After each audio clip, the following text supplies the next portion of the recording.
ഈശോമിശിഹായ്ക്ക് സ്തുതിയായിരിക്കട്ടെ. ഞാൻ മാണിപ്പറമ്പിലച്ചൻ. ലിറ്റർജി, ആരോപണങ്ങൾ, അവകാശവാദങ്ങൾ, സത്യങ്ങൾ. ചില ചോദ്യങ്ങൾക്ക് കൂടി അല്ലെങ്കിൽ ചില അവകാശവാദങ്ങൾക്ക് കൂടി മറുപടി നൽകണം എന്ന് പറഞ്ഞ് എറണാകുളം അതിരൂപതയിലെ ആളുകൾ എന്നെ സമീപിച്ചതിൻ്റെ വെളിച്ചത്തിലാണ് ഈ വീഡിയോ. ഒന്ന്, ഒരു അവകാശവാദം. ജനാഭിമുഖ കുർബാന എറണാകുളം അതിരൂപതയുടെ പൈതൃകമാണ്. എൻ്റെ ചോദ്യം, അതിനുള്ള മറുപടി ആണോ? എന്നു മുതൽ? 1964 മുതൽ. അതിനു മുമ്പ് എറണാകുളം അതിരൂപത ഇല്ലായിരുന്നോ? അതിനു മുമ്പ് അവർക്ക് കുർബാന ഇല്ലായിരുന്നോ? അതിനു മുമ്പ് അവർക്കൊരു പൈതൃകം ഇല്ലായിരുന്നോ?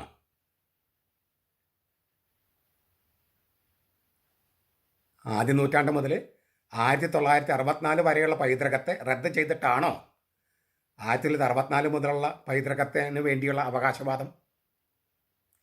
2, ജനാഭിമുഖ കുർബാന നമ്മുടെ സംസ്കാരമാണ്. രണ്ടാം വത്തിക്കൻ കൗൺസിൽ തന്ന തുറവിയുടെ സംസ്കാരം. രണ്ടാം വത്തിക്കൻ സുനോദോസ് ജനാഭിമുഖ കുർബാന എന്ന വാക്ക് ഉപയോഗിക്കുകയോ അക്കാര്യം ചർച്ച ചെയ്യുകയോ എവിടെയെങ്കിലും എഴുതി വയ്ക്കുകയോ ചെയ്തിട്ടില്ല. ഒരു സ്ഥലത്തും പറഞ്ഞിട്ടില്ല.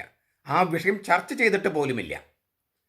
രണ്ടാം വത്തിക്കൻ കൗൺസിൽ സജീവ പങ്കാളിത്തം വേണമെന്ന് പറഞ്ഞിട്ടുണ്ട്.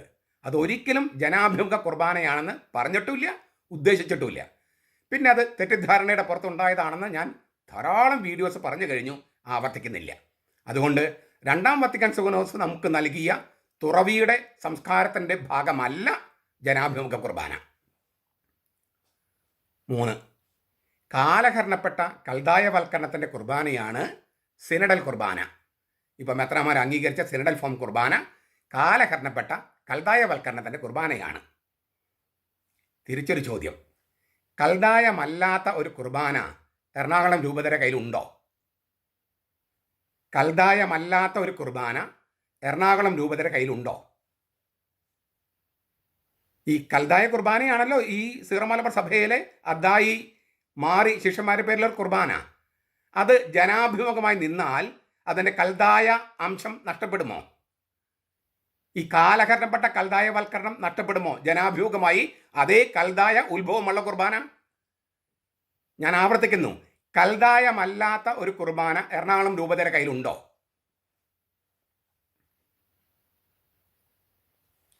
അടുത്തത്, 35 രൂപതകളിൽ 34 രൂപതയിലും പ്രാവർത്തികമാക്കി എന്ന് പറയുന്നത് സത്യമല്ല എന്നാണ് വിമത വൈദികരുടെ അഭിപ്രായം. ഞാൻ വിമത വൈദികർ എന്നത് സൗകര്യത്തിന് വേണ്ടി ഉപയോഗിക്കുന്നൊരു വാക്കാണ്. അവർ ഈ സിനഡൽ കുർബാന സ്വീകരിക്കുന്ന ആ നിമിഷം വിമതന്മാരല്ലാണ്ടാകും. അപ്പോൾ അതൊരു താൽക്കാലികമായിട്ട് ഉപയോഗിക്കുന്ന വാക്കാണ്. അതിൽ വിഷമം വിചാരിക്കരുത്. വേറെ വാക്ക് ആളുകൾക്ക് മനസ്സിലാക്കുന്ന സൗകര്യത്തിന് വേണ്ടി ഞാൻ പറയുന്നതാണ്.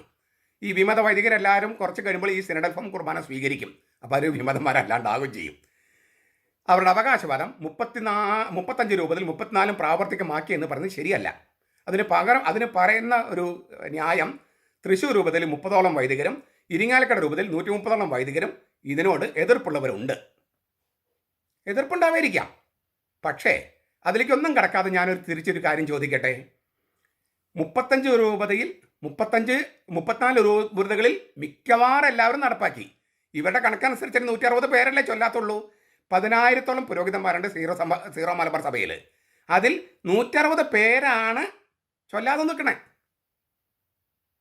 ഈ ജനാധിപത്യം വേണം, മെത്രാന്മാരെ അടിച്ചേൽപ്പിക്കരുത് എന്നാണ് എറണാകുളം രൂപത പറയണേ. ആ ജനാധിപത്യത്തിൻ്റെ ഏറ്റവും പ്രധാനപ്പെട്ട ഒരു പ്രിൻസിപ്പിളാണ് ഭൂരിപക്ഷ തീരുമാനം സ്വീകരിക്കണമെന്ന്. അപ്പോൾ ഈ 42 ലക്ഷത്തിലധികം ജനങ്ങളും 10,000-ൽ 160 അച്ഛന്മാരും ഒഴികെ ബാക്കിയുള്ള എല്ലാവരും സ്വീകരിച്ച ആ സിനഡൽ ഫോം കുർബാനയല്ലേ എറണാകുളം രൂപതയും സ്വീകരിക്കേണ്ടത്? ജനാധിപത്യത്തിൻ്റെ മര്യാദയല്ലേ ഈ ഭൂരിപക്ഷത്തിൻ്റെ തീരുമാനത്തിൽ അംഗീകരിക്കേണ്ടത്?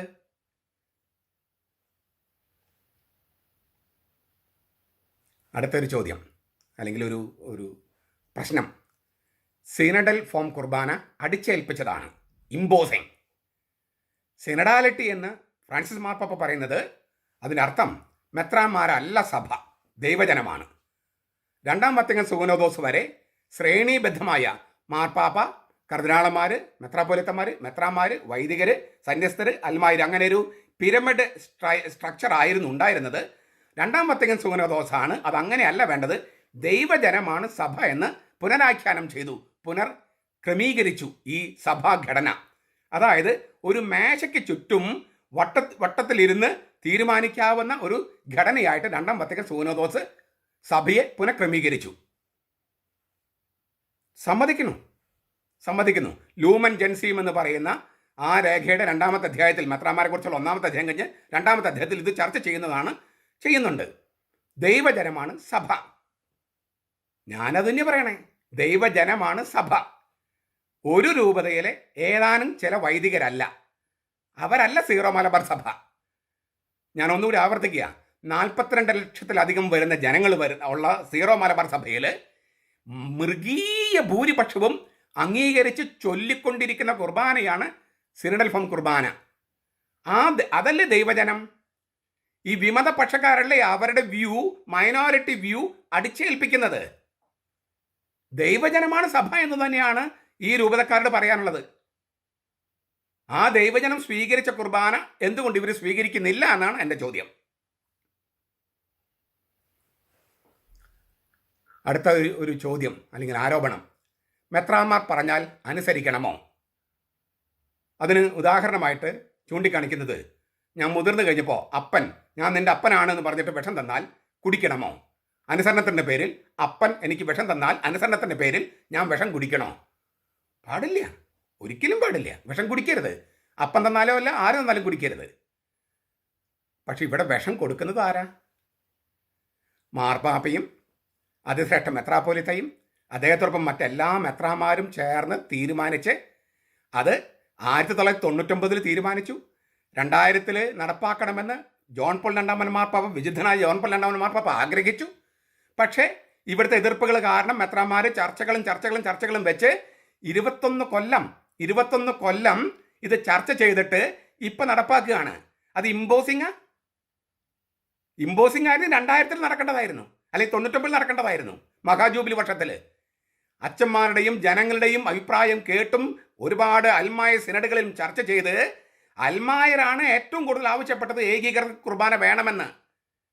അങ്ങനെ ആവശ്യപ്പെട്ട് ഈ നൽകിയ ആ കുർബാന ക്രമമാണോ വിഷം, അതോ വിമത വൈദികര് എന്തോ നേട്ടത്തിന്, എന്താ നേട്ടത്തിന് ഞങ്ങൾക്ക് ആർക്കും മനസ്സിലായിട്ടില്ല, എന്തോ നേട്ടത്തിന് വേണ്ടി കുട്ടികളിൽ പോലും തെറ്റായ സിദ്ധാന്തങ്ങളും മാത്രമല്ല രൂപതയുടെ വെബ്സൈറ്റും അതുപോലെ തന്നെ ചില പ്രസിദ്ധീകരണങ്ങളൊക്കെ ഉപയോഗിച്ച് കുട്ടികളിൽ പോലും വിഷം കുത്തിവെക്കുന്നവരാണോ വിഷം നൽകുന്നത്?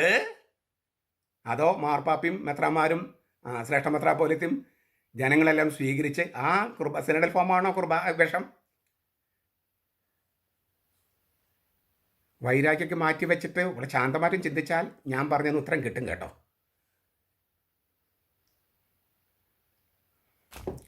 ക്രിസ്തു അങ്ങനെ അനുസരിച്ച ആളാണോ? അല്ല, അനുസരണക്കേടാണ് കാണിച്ചത്, സാബത്ത് ലംഘിച്ചു.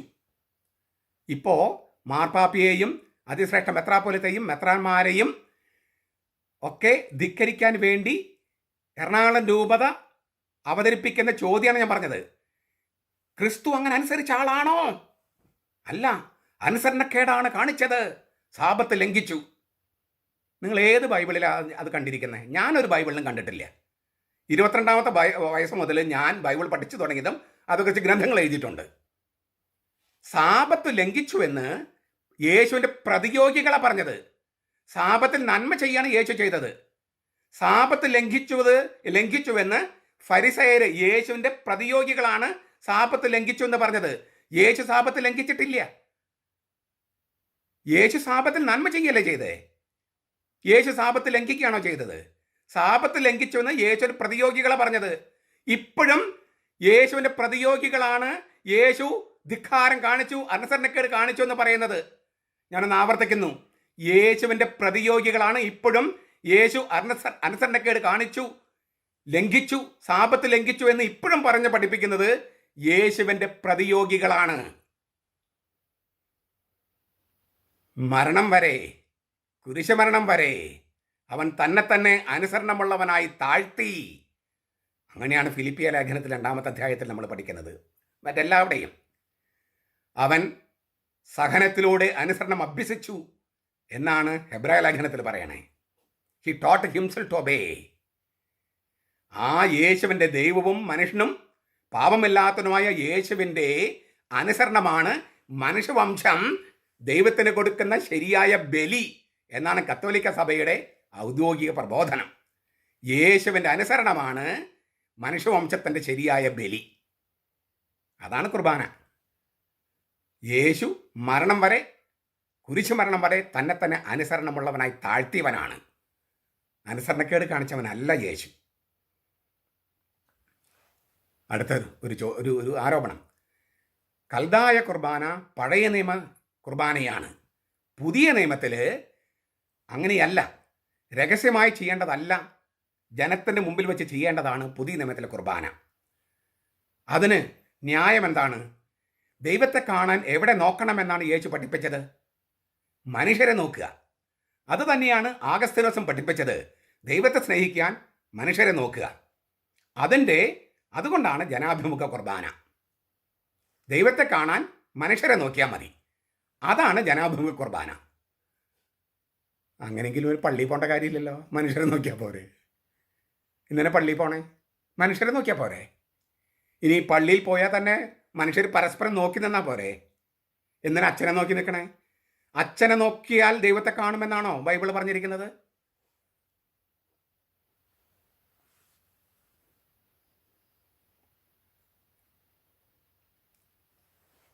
അടുത്തത്, ക്രിസ്തു ജനിച്ചത് തന്നെ ഈ രഹസ്യാത്മകതയെ കീറി മുറിച്ചുകൊണ്ടാണ്. ദൈവത്തെ കണ്ടാൽ മരിക്കും എന്നാണ് പഴയ നിയമ രഹസ്യം. അത് കീറി മുറിച്ചുകൊണ്ട് ദൈവം തന്നെ മനുഷ്യനായി. എന്നിട്ടും മാനുഷികമായ ഒരു രൂപത്തിലാണ് ദൈവം വന്നത്, അല്ലേ? ദൈവത്തെ മുഖത്തോട് മുഖം കണ്ടാൽ മനുഷ്യൻ മരിച്ചു പോകും എന്നല്ലേ സഭ പഠിപ്പിക്കുന്നത്? എന്താണ് ദൈവത്തെ മുഖത്തോട് മുഖം കാണുക എന്ന് പറയുന്നത്? മരിച്ചതിന് ശേഷം നമുക്ക് തരുന്നൊരു ഭാഗ്യമാണെന്നാണ്.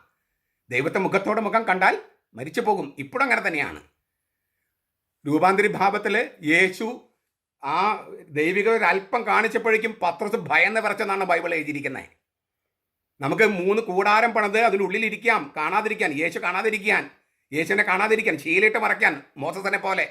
അതാണ് അതിനർത്ഥം. 3 കൂടാതെന്ന് വെച്ചാൽ 3 ശീലയിട്ട് മറക്കുക. പേടിച്ചിട്ടാണ്. അവൻ എന്താ പറയണമെന്ന് അവർക്ക് ബോധമുണ്ടായിരുന്നില്ലെന്നും മർക്കോസ് 9:6 പറയുന്നുണ്ട്. യേശുവിനെ മടിയിലിരുന്ന യോഹന്നാൻ യേശുവിനെ ഉത്ഥാനത്തിന് ശേഷം കണ്ടു കഴിഞ്ഞപ്പോൾ അവൻ്റെ മുമ്പിൽ മരിച്ചതിനെ പോലെ വീണു എന്നാണ് വെളിപാട് പുസ്തകത്തിൽ 1-ാമത്തെ അധ്യായത്തിൽ എഴുതിയിരിക്കുന്നത്. അപ്പോൾ ഈ രഹസ്യത്തെ കീറി മുറിച്ചു പുൽത്തൊഴുത്തിൽ വന്നു എന്നൊക്കെ പറഞ്ഞാൽ അത് ഒരു ചെറിയൊരംശം മാത്രമാണ്. അവിടെ അവൻ മനുഷ്യരൂപത്തിൽ മനുഷ്യനായി വന്നു.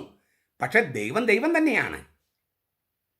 അപ്പോൾ ആ രഹസ്യാത്മകത പാലിച്ചുകൊണ്ടല്ലേ ഈ മനുഷ്യ ശരീരം ഒരു ശീലയായിട്ട് അതിനുള്ളിലല്ലേ ഈ ദൈവത്വം എന്ന് പറയുന്നത്? ദൈവമായത് കൊണ്ടല്ലേ മറയ്ക്കപ്പെട്ടിരിക്കുന്നതും വെളിപ്പെട്ടിരിക്കുന്നതും. അതാണ് ശീല എന്ന് പറയണേ. ഒരേ സമയം മറയ്ക്കുകയും വെളിപ്പെടുത്തുകയും ചെയ്യുക. അതാണ് ഈ യേശുവിൻ്റെ മനുഷ്യത്വം. അവൻ ദൈവമാണ്, അതേസമയം അത് മറയ്ക്കപ്പെട്ടിരിക്കുന്നു. അതല്ലേ കുർബാന? ജനാഭിമുഖവും ദൈവോന്മുഖവും രണ്ടും കൂടി ചേർന്നത് യേശുവിൻ്റെ രഹസ്യം ഏറ്റവും നന്നായിട്ട് അവതരിപ്പിക്കുന്നു അല്ലേ ഇപ്പോഴത്തെ സിനഡൽ ഫോം കുർബാന? ജനാഭിമുഖവും മനുഷ്യത്വം, ദൈവോന്മുഖവും ദൈവത്വവും. യേശുവിൻ്റെ ദൈവത്വവും മനുഷ്യത്വവും ഇതിനേക്കാൾ നന്നായിട്ട് അവതരിപ്പിക്കാൻ പറ്റുന്ന ഒരു കുർബാന ഫോം ഉണ്ടോ?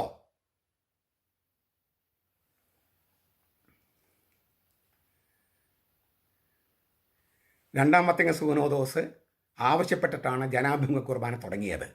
ഞാൻ ഉത്തരം പറഞ്ഞു കഴിഞ്ഞു. ഒരു സ്ഥലത്തും പറഞ്ഞിട്ടില്ല. ഒരൊറ്റ സ്ഥലത്തും ജനാഭിമുഖ കുർബാന വേണമെന്ന് രണ്ടാമത്തെ സൂനോദോസ് പറഞ്ഞിട്ടില്ല. ഈ ദൈവോന്മുഖ കുർബാന വന്നു കഴിഞ്ഞാൽ നമ്മൾ സുറിയാനിയിൽ കുർബാന ചൊല്ലേണ്ടി വരും. മനുഷ്യൻ മനസ്സിലാക്കുന്ന ഭാഷയിൽ ചൊല്ലില്ല. ഞാൻ മുമ്പത്തെ ഒരു വീഡിയോയിൽ പറഞ്ഞിരുന്നു, രണ്ടാമത്തെ സൂനോദസിൻ്റെ ഒരു പ്രധാനപ്പെട്ട രേഖ വിശുദ്ധ ഭാഷകളിൽ കുർബാന അർപ്പിക്കാൻ പ്രോത്സാഹിപ്പിക്കണം.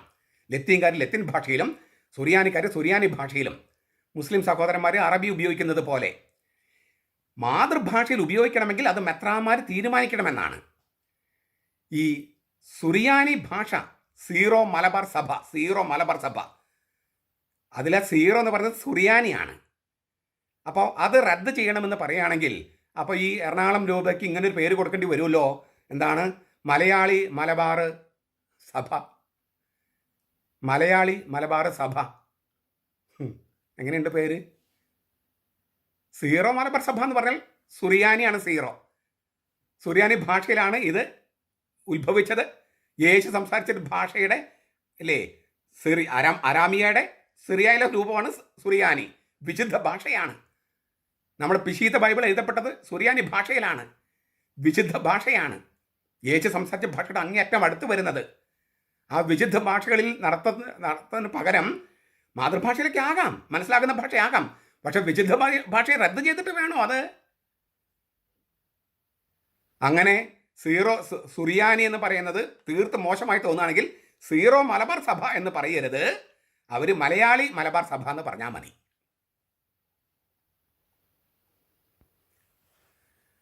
അഞ്ച് ലക്ഷത്തോളം വരുന്ന വിശ്വാസികളും 320ഓളം അച്ഛന്മാരും ഒരു അജപാലന പ്രതിസന്ധിയെ നേരിടുമെന്ന് മാർപ്പാപ്പി അറിയിച്ചു. അവിടുത്തെ മെത്രാപ്പോലീത്ത 5 ലക്ഷത്തോളം വരുന്ന വിശ്വാസികൾ, അത് ശരിയാണോ? ബഹുഭൂരിപക്ഷം വിശ്വാസികളും ഈ അതിശ്രേഷ്ഠ മെത്രാപ്പോലീത്തയും മറ്റ് മെത്രാന്മാരും പറഞ്ഞ കുർബാന വേണമെന്ന് വിശ്വസിക്കുന്നവരാണ്. അവർക്ക് പറയാനായിട്ട് ഇങ്ങനെ അടിമകളാക്കി വെച്ചിരിക്കുകയാണ് ആര്? ഈ വിമത വൈദികർ. മിണ്ടിയാൽ നിങ്ങളുടെ മക്കളെ വേദപാഠം പിന്നെ അങ്ങനെയെല്ലാം പറഞ്ഞ് ഭീഷണിപ്പെടുത്തി വെച്ചിരിക്കുകയാണ്. അപ്പോൾ അവർക്ക് പറയാനായിട്ട് പരിമിതികളുണ്ട്. അൽമായർക്ക് പുറത്ത് വന്ന് സമരം ചെയ്യാൻ, അച്ഛന്മാർക്കെതിരെ സമരം ചെയ്യാനൊക്കെ അവർക്ക് വിഷമമുണ്ട്. അതിനൊക്കെ ഇടയാക്കണോ? ഈ ഒരു വിശ്വാസ പ്രതിസന്ധി എന്ന് പറയുന്നത് എന്താണ്? ജനാഭിമുഖമായി കുർബാന തുടങ്ങി ദൈവോന്മുഖമായി മുന്നേറി ജനാഭിമുഖമായി ആശീർവാദം കൊടുത്ത് അവസാനിപ്പിക്കുക, അത്രയേ ഉള്ളൂ. അതിന് ഇത്ര വലിയ പ്രതിസന്ധി ഉണ്ടാക്കേണ്ട വല്ല കാര്യമുണ്ടോ? സഹോദരന്മാരെ, ഒരു 15 മിനിറ്റ് ദൈവത്തിലേക്ക് തിരിയാനാണ് ആവശ്യപ്പെടുന്നുള്ളൂ. അതിന് മാർപ്പാപ്പയുടെ അടുത്ത് പോയിട്ട് 5 ലക്ഷത്തോളം, അത് നുണയാണ്. പിന്നെ 320ഓളം അച്ഛന്മാരിൽ എത്ര പേരെന്ന് എനിക്ക് അറിഞ്ഞുകൂടാ. കുറേ പേർക്കെങ്കിലും ഈ ഐക്യതയ്ക്ക് വേണ്ടി ഈ കുർബാന ചൊല്ലണമെന്ന് ആഗ്രഹിക്കുന്നവരാണെന്നാണ് ഞാൻ മനസ്സിലാക്കണേ. അപ്പോൾ പിന്നെ കുറച്ച് പേർക്ക് വേണ്ടിയിട്ട് ഇത്രയും വലിയൊരു പ്രതിസന്ധി, നമ്മളെ നാറ്റിക്കുന്ന തരത്തിലുള്ളൊരു പ്രതിസന്ധി ഉണ്ടാക്കേണ്ട വല്ല കാര്യമുണ്ടോ? എന്ത് അജപാലന പ്രതിസന്ധിയാണുള്ളത്? അത് പരിഹരിക്കാൻ ഇന്ന് നിങ്ങൾ തീരുമാനിച്ചാൽ നടക്കും. ഇന്ന് തീരുമാനിച്ചാൽ മതി. അങ്ങനെ പ്രതിസന്ധി ഉണ്ടല്ലോ എന്ന് മാർപ്പാപ്പി അറിയിച്ചപ്പോൾ മാർപ്പാപ്പി ഇങ്ങനെ മറുപടി പറഞ്ഞത്രേ. എനിക്കറിഞ്ഞുകൂടാ. നിങ്ങൾ ആ രൂപതയുടെ അജപാലകനാണെങ്കിൽ, മെത്രാപ്പോലീത്തയാണെങ്കിൽ അത് നിങ്ങൾക്ക് തീരുമാനിക്കാമല്ലോ എന്ന് മാർപ്പാപ്പ പറഞ്ഞു. അതായത് കാനൻ നിയമം 1538 പ്രകാരം മാർപ്പാപ്പ അങ്ങനെ പറഞ്ഞിട്ടുണ്ടാകാം. പക്ഷെ അദ്ദേഹം ഉപയോഗിച്ച വാക്കെന്താണ്? നിങ്ങൾ ആ രൂപതയുടെ അജപാലകനാണെങ്കിൽ. നല്ല നല്ല ഫ്രേസാണത്. അങ്ങനെയല്ലല്ലോ. വിക്കർ മെട്രോപൊളിറ്റൻ അല്ലേ? അതിശ്രേഷ്ഠ മെത്രാപ്പോലിത്തയുടെ വികാരി ആർച്ച് ബിഷപ്പാണ് വിക്കർ ആർച്ച് ബിഷപ്പ്. അപ്പം അതിശ്രേഷ്ഠ മെത്രാപ്പോലിത്തയുടെ പ്രതിനിധിയായിട്ടല്ലേ തീരുമാനം എടുക്കാൻ പറ്റൂ? പിന്നെ കാനൻ 1538 ഒരു രൂപതയ്ക്ക് മൊത്തത്തിൽ ഒഴികഴിവ് കൊടുക്കാമെന്ന് പഠിപ്പിക്കുന്നില്ല. മാത്രമല്ല, ഞാൻ ഇന്ന് ഈ കഴിഞ്ഞ ദിവസങ്ങളിലൊക്കെ ലിറ്റർജിയെക്കുറിച്ചുള്ള രണ്ടാമത്തെ സൂനോദസിൻ്റെ കാര്യത്തിൽ പറഞ്ഞിരുന്നു, ഒരു രൂപതയിൽ ഒരു തീരുമാനമെടുക്കുമ്പോൾ ആ മെത്രാനും അവിടുത്തെ അച്ഛന്മാരൊക്കെ ഓർക്കേണ്ടത് ആ രൂപത ഒരു സഭയുടെ ഘടകമാണെന്നും ആ സഭ കത്തോലിക്ക സഭയുടെ ഒരു ഘടകമാണെന്നും ഓർക്കണം. അത് ഓർത്തിട്ട് വേണം തീരുമാനിക്കാമെന്നാണ് പൊതു നിയമം. അതിന് എക്സെപ്ഷൻ കൊടുക്കണമെങ്കിൽ ശാരീരിക വൈകല്യങ്ങളോ ആരോഗ്യകരമായ പ്രശ്നങ്ങളോ ഒക്കെ ഉണ്ടെങ്കിൽ ചില വ്യക്തികൾക്ക് എക്സെപ്ഷൻ കൊടുക്കാമെന്നാണ് ഈ കാനൻ നിയമം 1538 പറയണേ. ഒരു രൂപതയെ മൊത്തമായിട്ട് അടർത്തി മാറ്റുന്ന തരത്തിൽ ഒഴികഴിവ് കൊടുക്കാമെന്ന് ഒരു വകുപ്പും ആ 1538 കാനൻ നിയമത്തിലില്ല.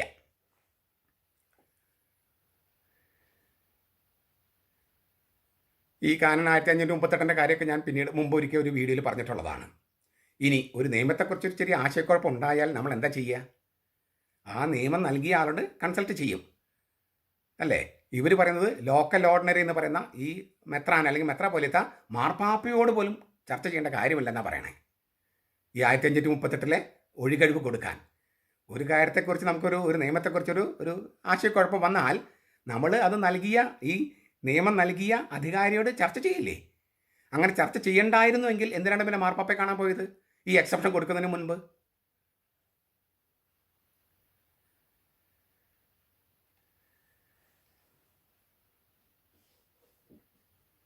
ഞാൻ അവസാനത്തെ അവരുടെ ഒരു കാര്യം, അൽമായർ അടിമകളാണോ എന്നാണ് ചോദിച്ചത്.